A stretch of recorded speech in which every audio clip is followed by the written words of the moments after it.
Francisco Cândido Xavier, Obreiros da Vida Eterna, quarto livro da coleção A Vida no Mundo Espiritual, ditado pelo Espírito André Luiz, 15º capítulo, primeira parte, Aprendendo Sempre. 2 horas antes de organizar-se o cortejo fúnebre, estávamos a postos. A residência de Dimas enchia-se de pessoas gradas, além de apreciável assembleia de entidades espirituais. Jerônimo, resoluto, penetrou a casa, seguido de nós outros. Encaminhou-se para o recanto onde o recém-desencarnado permanecia abatido e sonolento sob a carícia materna. Reparei que o médium liberto tinha agora o corpo perispiritual mais aperfeiçoado, mais concreto. Tive a nítida impressão de que, através do cordão fluídico, de cérebro morto a cérebro vivo, o desencarnado absorvia os princípios vitais restantes do campo fisiológico. Nosso dirigente contemplou enternecido e pediu informes à genitora, que os forneceu satisfeita. Graças a Jesus, melhorou sensivelmente. É visível o resultado de nossa influência restauradora e creio que bastará o desligamento do último laço para que retome a consciência de si mesmo. Jerônimo examinou e auscultou como clínico experimentado. Em seguida, cortou o liame final, verificando-se que Dimas, desencarnado, fazia agora o esforço do convalescente ao despertar, estremunhado fim do longo sono. Somente então notei que, se o organismo perispirítico recebia as últimas forças do corpo inanimado, este, por sua vez, absorvia também algo de energia do outro, que o mantinha sem notáveis alterações.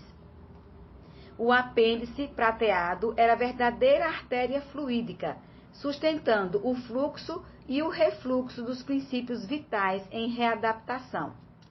Retirada a derradeira via de intercâmbio, o cadáver mostrou sinais quase de imediato de avançada decomposição.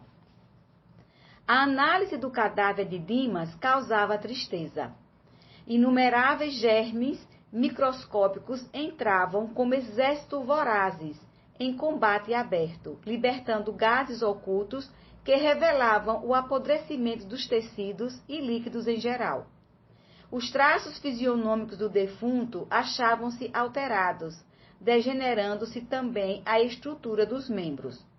Os órgãos autônomos, por seu turno, perdiam a feição característica, já tumefactos e imóveis. Em compensação, Dimas livre, Dimas espírito, despertava. Amparado pela genitora, abriu os olhos, fixou-os em derredor, no impulso de criança alarmada, e chamou a esposa aflitivamente. Dormira em excesso, mas alcançara sensível melhora. Sentia a casa cheia de gente e desejava saber alguma coisa a respeito. A mãezinha, porém, afagando-o brandamente, acalmou, esclarecendo. Ouça, Dimas, a porta pela qual você se comunicava com o plano carnal, somático, cerrou-se com seus olhos físicos. Tenha serenidade, confiança, porque a existência no corpo físico terminou. O desencarnado não dissimulou a penosa impressão de angústia e fitou-a com amargurado espanto, identificando-a pela voz um tanto vagamente. Não me reconhece, filho? Bastou a pergunta carinhosa, pronunciada com especial inflexão de meiguice, para que o desencarnado se abraçasse à velhinha, gritando num misto de júbilo e sofrimento. Mãe! Minha mãe, será possível? A anciã deteve-o ternamente nos braços e falou. Escute, refreie a emoção que lhe será extremamente prejudicial. Sustente o equilíbrio diante do fato consumado. Estamos agora juntos numa vida mais feliz. Não tenha preocupações acerca dos que ficaram. tudo será remediado como convém no momento oportuno. Acima de qualquer pensamento que o incline à prisão no círculo que acabou de deixar, faça valer a confiança sincera e firme em nosso Pai Celestial. Ó minha mãe, e a esposa, os filhos? A sábia benfeitora, todavia, cortou-lhe as palavras consolando. Os laços terrenos entre você e eles foram interrompidos. Restitua-os a Deus, certo de que o eterno Senhor da vida, a quem de fato pertencemos, permitirá sempre que nos amemos uns aos outros. Contemplando-a, Dimas, através de espesso véu de pranto, e antes que ele enunciasse novas interrogações, falou a genitora carinhosa, apresentando-lhe Jerônimo, que acompanhava a cena comovido. Eis aqui o amigo que o desligou das cadeias transitórias. Em breve partirá você em companhia dele, buscando o socorro eficiente de que necessita. Embora atordoado, o filho esboçou o silencioso gesto de contrariedade ante a perspectiva de nova separação do convívio materno, mas a velhinha interveio, acrescentando: Vim até aqui porque você me chamou, recorrendo à Mãe Divina. Contudo, não estou habilitada a lhe proporcionar ingresso em meus trabalhos por enquanto. O irmão Jerônimo, todavia, é o orientador dedicado que conduzirá o serviço de sua restauração. Tenha confiança. Irei vê-lo quantas vezes for possível, até que nos possamos reunir noutro lar venturoso, sem as lágrimas da separação e sem as sombras da morte. Em seguida, sussurrou algumas palavras que somente Dimas pôde escutar, e, sob funda emoção, viu desencilhar-se dos braços maternos e avançar, cambaleante, para Jerônimo, osculando-lhe respeitosamente as mãos. O assistente agradeceu o carinhoso preito de reconhecimento e amor e, de olhos marejados, explicou: Nada efetuamos aqui, senão o dever que nos trouxe. Guarde o seu agradecimento para Jesus, o nosso benfeitor divino. O trabalhador recém-liberto trazia o olhar nevoado de pranto, entre a alegria e a dor, a saudade e a esperança. A devotada mãe amparou mais uma vez, animando. Dimas, congregam-se aqui diversos amigos seus, em manifestação inicial de regozijo pela sua vinda. Entretanto, a sua posição é a do convalescente, cheio de cicatrizes a exigirem cuidado. Fale pouco e ore muito. Não se aflija nem se lastime. Por hoje, não pergunte mais nada, meu filho. Seja dócil, sobretudo, para que nosso auxílio não seja mal interpretado pela visão deficiente que você traz da esfera obscura. Acompanharemos seus desejos até a última morada, a fim de que você faça exercício preliminar para a grande viagem que levará a efeito, dentro de breves minutos, sustentados pelos nossos amigos a caminho do restabelecimento. Não tema, pois já se preparou para recebermos a cooperação, semeando o bem em longos anos de atividades espiritistas.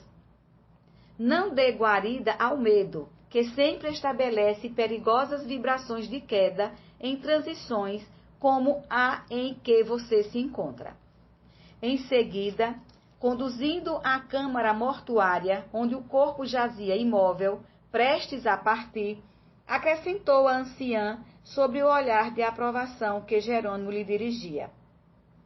Venha ver o aparelho que o serviu fielmente durante tantos anos. Contemple-o com gratidão e respeito. Foi seu melhor amigo, companheiro de longa batalha redentora. E como a viúva e os filhos chorassem lamentosamente, advertiu: Deploro os sentimentos negativos a que se recolhe os seus entes amados, despercebidos das realidades do espírito. Não se detenha, Dimas, nas lágrimas que derramam, absorvidos em devastadora incompreensão. Este pranto E estas exclamações angustiosas não traduzem a verdade dos fatos. Você sabe agora, mais do que nunca, que a imortalidade é sublime. Nunca houve adeus para sempre na sinfonia imorredora da vida. Abstenha-se, pois, de responder por enquanto às arguições que sua mulher e seus filhos dirigem ao cadáver. Quando você estiver refeito, voltará a auxiliá-los, consagrando-lhes ainda e sempre inestimável amor. Dimas procurou conter-se ante a perturbação geral do ambiente doméstico e, vacilante, debruçou-se sobre o ataúde, vertendo grossas lágrimas. Via-se-lhe o inaudito esforço para manter serenidade naquela hora. Rente a ele, a esposa proferia frases de intensa amargura. Todavia, em obediência às recomendações maternas, ele guardava discreta atitude de tristeza e enternecimento. Notei que Dimas sentia dificuldade para concatenar raciocínios, porque tentou em vão articular uma prece em voz alta. Percebendo-lhe o intenso desejo, aproximou-se Jerônimo de sensível irmão encarnado, então presente, tocou-lhe a fronte com a destra luminosa e o companheiro, declarando sentir-se inspirado, levantou-se e pediu permissão para pronunciar breve súplica, no que foi atendido e acompanhado por todos. Sob a influência do orientador espiritual, o companheiro orou sentidamente.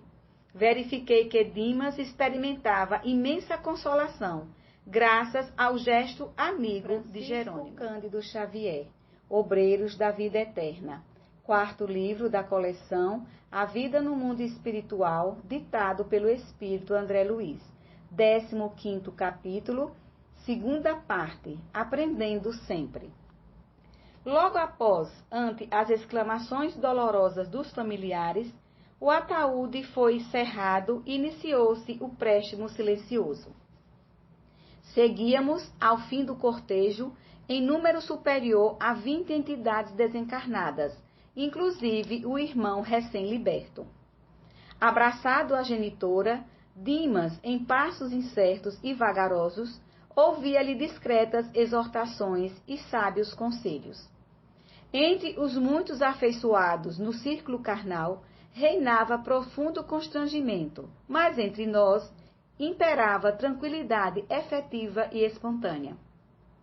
Prosseguíamos com as melhores notas de calma, quando nos acercamos do Campo Santo. Estranha surpresa empolgou-me de súbito. Nenhum dos meus companheiros, exceção de Dimas, que fazia visível esforço para sossegar a si mesmo, exteriorizou qualquer emoção diante do quadro que víamos. Mas não pude sofrear o espanto que me tomou o coração. As grades da necrópole estavam cheias de gente da esfera invisível, em gritaria ensurdecedora. Verdadeira concentração de vagabundos sem corpo físico apinhava-se à porta. Endereçavam ditérios e piadas à longa fila de amigos do morto. No entanto, ao perceberem a nossa presença, mostraram caratonhas de enfado, e um deles, mais decidido, depois de fitar-nos com desapontamento, bradou aos demais: "Não adianta, é protegido."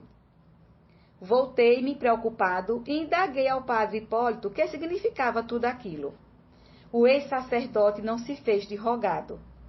"Nossa função, acompanhando os despojos", esclareceu ele afavelmente, "não se verifica apenas no sentido de exercitar o desencarnado para os movimentos iniciais da libertação. Destina-se também à sua defesa.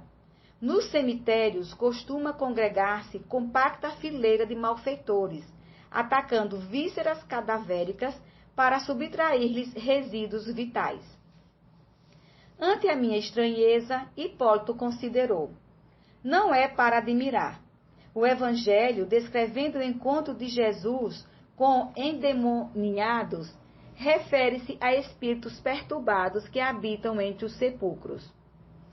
Reconhecendo-me a inexperiência no trato com a matéria religiosa, Hipólito continuou: Como você não ignora, as igrejas dogmáticas da crosta terrena possuem erradas noções acerca do diabo, mas, inegavelmente, os diabos existem.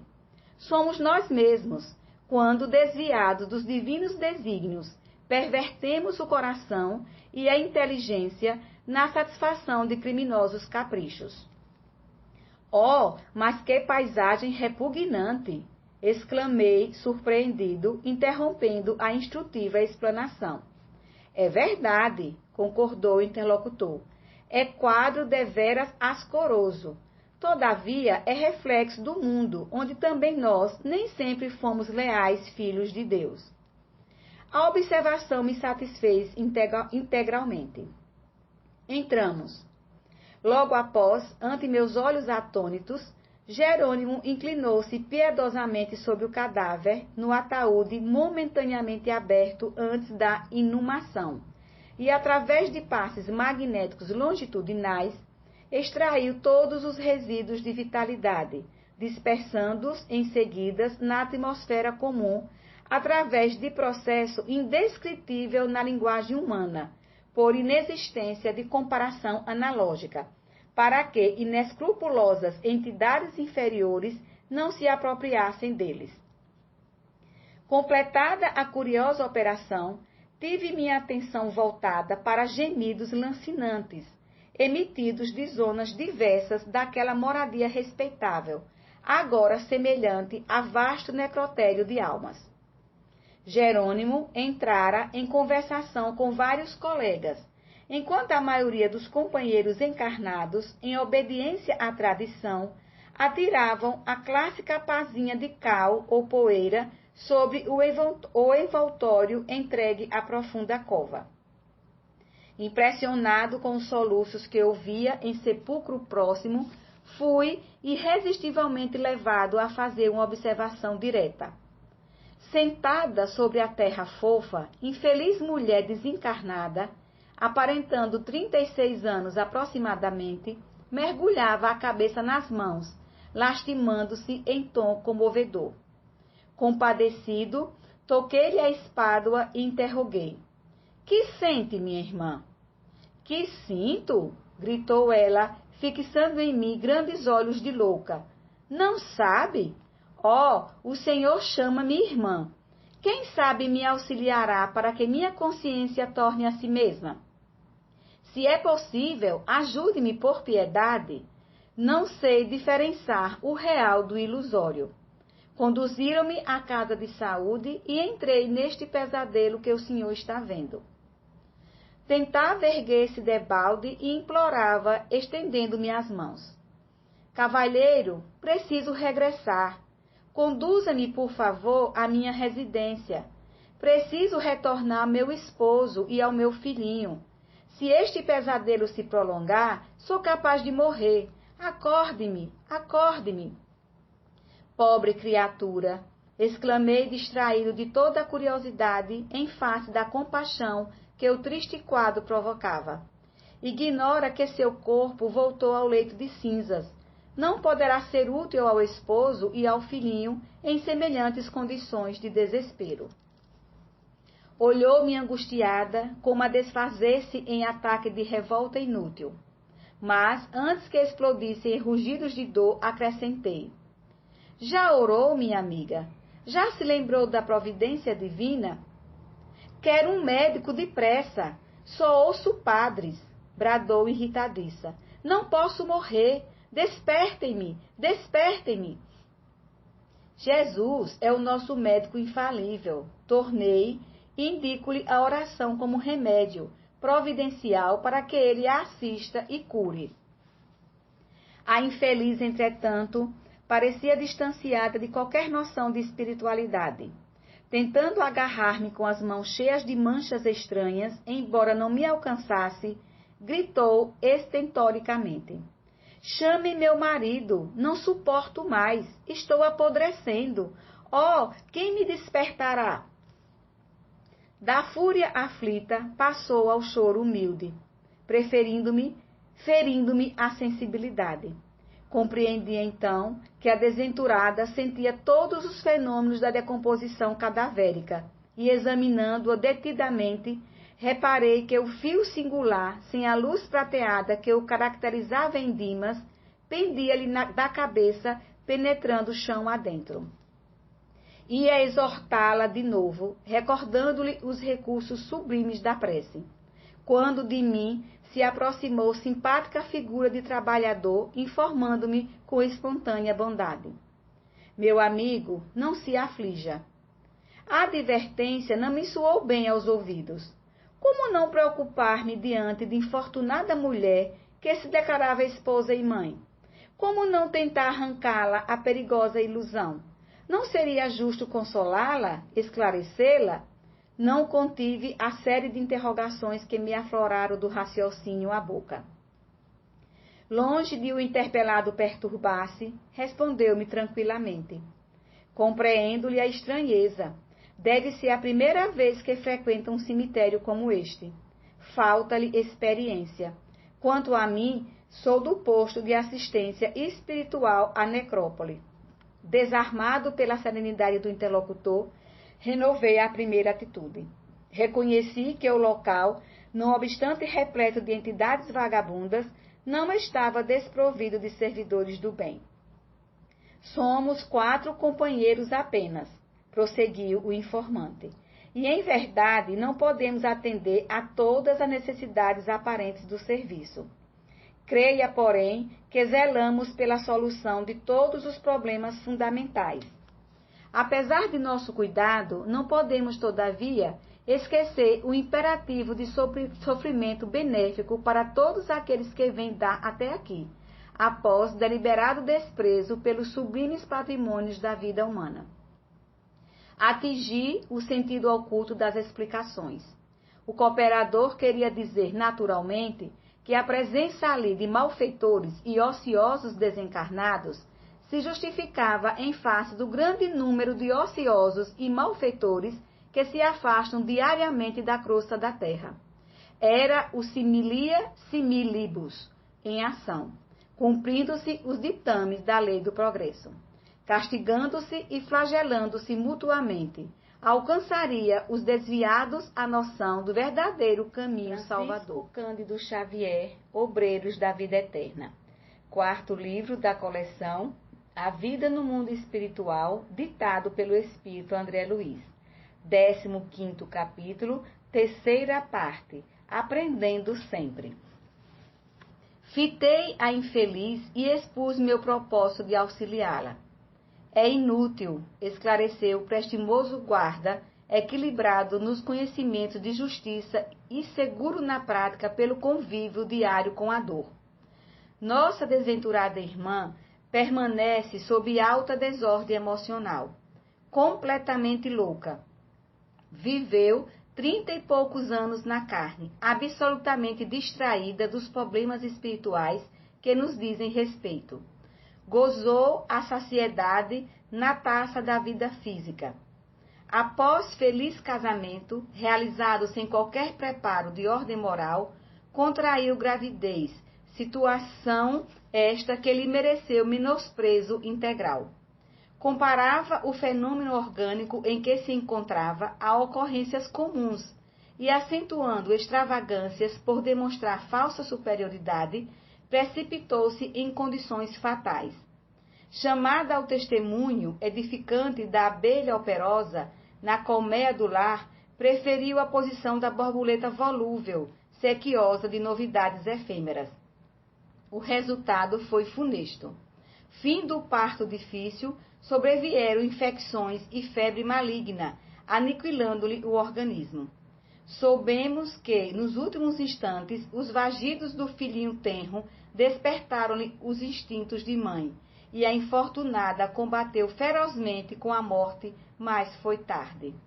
Jungida aos despojos, por conveniência dela própria, tem primado aqui pela inconformação.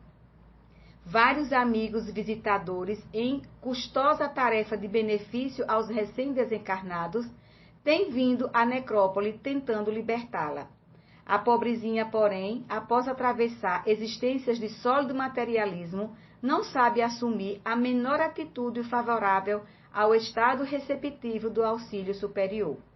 Exige que o cadáver se reavive e supõe-se em atroz pesadelo, quando nada mais faz senão agravar a desesperação. Os benfeitores, desse modo, inclinam-se à espera da manifestação de melhoras íntimas, porque seria perigoso forçar a libertação pela probabilidade de entregar-se a infeliz aos malfeitores desencarnados. Indiquei, porém, o laço fluídico que a ligava ao envoltório, sepulto, e observei. Vê-se, entretanto, que a mísera experimenta a desintegração do corpo grosseiro em terríveis tormentos, conservando a impressão de ligamento com a matéria putrefata. Não teremos recursos para aliviá-la? Tomei atitude espontânea de quem desejava tentar a medida libertadora e perguntei: quem sabe chegou o momento? Não será razoável cortar o grilhão? Que diz? Objetou surpreso o interlocutor. Não, não pode ser. Temos ordens. Por que tamanha exigência? Insisti. Se desatássemos a algema benéfica, ela regressaria intempestivamente à residência abandonada, como possessa de revolta, a destruir o que encontrasse. Não tem direito, como mãe infiel, ao dever de flagelar com a sua paixão desvairada o corpinho tenro do filho pequenino.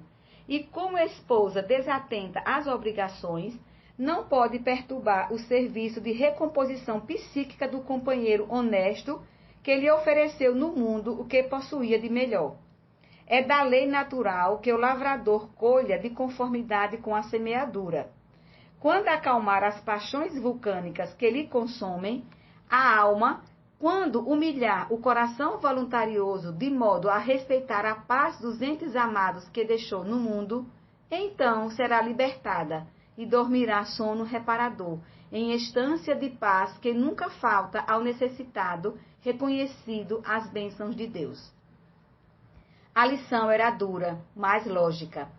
A infortunada criatura, alheia à nossa conversação, prosseguia gritando, qual demente hospitalizada em prisão dolorosa.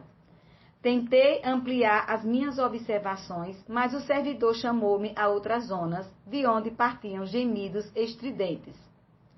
São vários infelizes na vigília da loucura, disse calmo. E designando um velhote desencarnado de cócoras sobre a própria campa, acrescentou: venha e escute-o.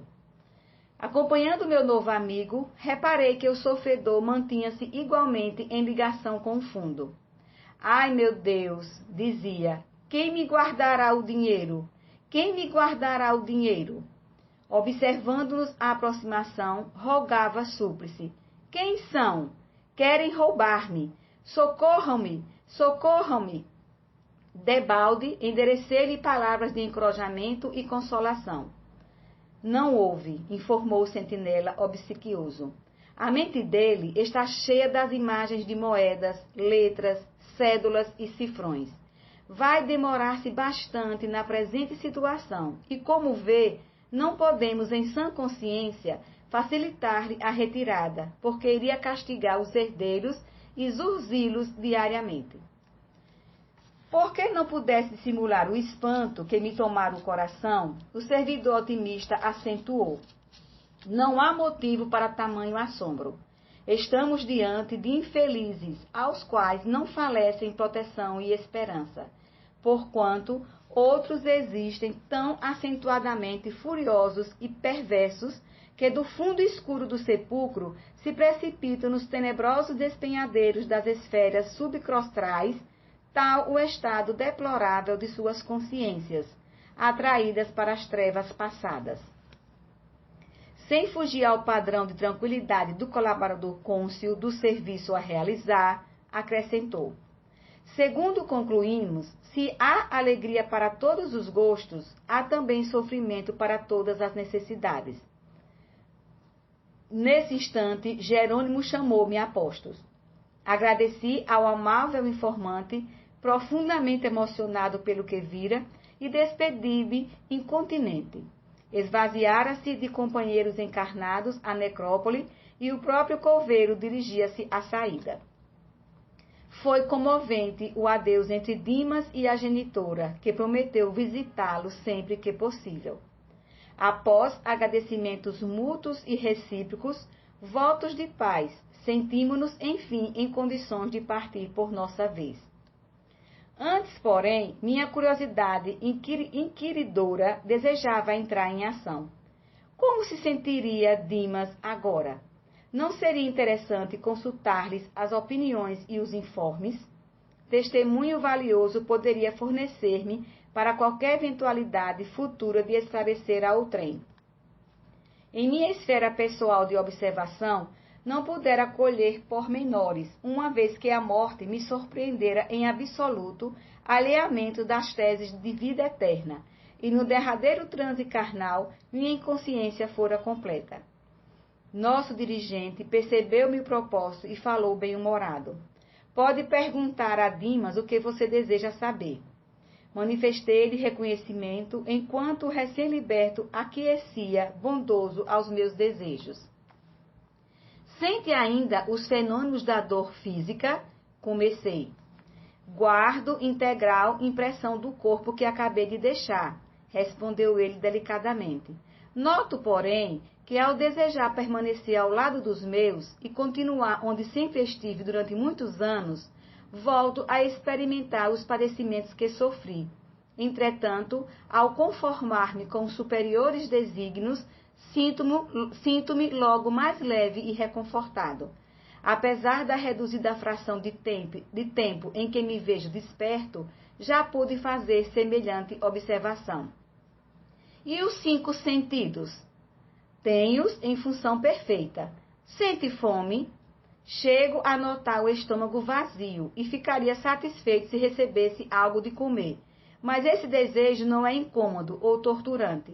E sede? Sim, embora não sofra por isso. Ia continuar o curioso inquérito, mas Jerônimo, sorridente, desarmou-me a pesquisa, asseverando.